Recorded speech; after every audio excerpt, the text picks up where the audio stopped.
L'épître de Paul aux Romains, chapitre 10. Frères, le vœu de mon cœur et ma prière à Dieu pour eux, c'est qu'ils soient sauvés.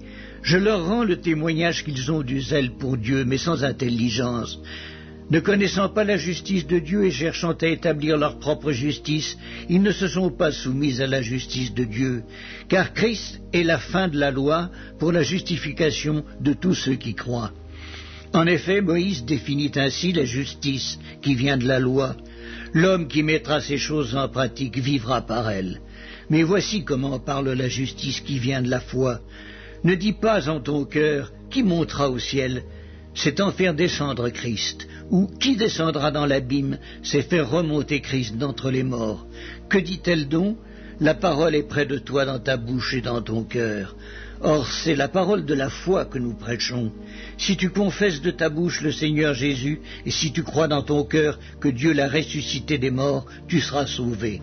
Car c'est en croyant du cœur qu'on parvient à la justice, et c'est en confessant de la bouche qu'on parvient au salut, selon ce que dit l'Écriture, quiconque croit en lui ne sera point confus. Il n'y a aucune différence, en effet, entre le juif et le grec, puisqu'ils ont tous un même Seigneur, qui est riche pour tous ceux qui l'invoquent. Car quiconque invoquera le nom du Seigneur sera sauvé. Comment donc invoqueront-ils celui en qui ils n'ont pas cru? Et comment croiront-ils en celui dont ils n'ont pas entendu parler? Et comment en entendront-ils parler s'il n'y a personne qui prêche? Et comment y aura-t-il des prédicateurs s'ils ne sont pas envoyés, selon qu'il est écrit qu'ils sont beaux les pieds de ceux qui annoncent la paix, de ceux qui annoncent de bonnes nouvelles. Mais tous n'ont pas obéi à la bonne nouvelle. Aussi Ésaïe dit-il, Seigneur, qui a cru à notre prédication? Ainsi la foi vient de ce qu'on entend, et ce qu'on entend vient de la parole de Christ. Mais je dis, n'ont-ils pas entendu? Au contraire, leur voix est allée par toute la terre et leur parole jusqu'aux extrémités du monde.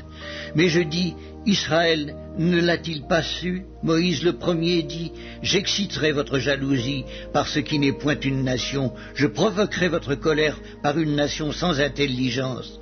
Et Ésaïe pousse la hardiesse jusqu'à dire, j'ai été trouvé par ceux qui ne me cherchaient pas, je me suis manifesté à ceux qui ne me demandaient pas.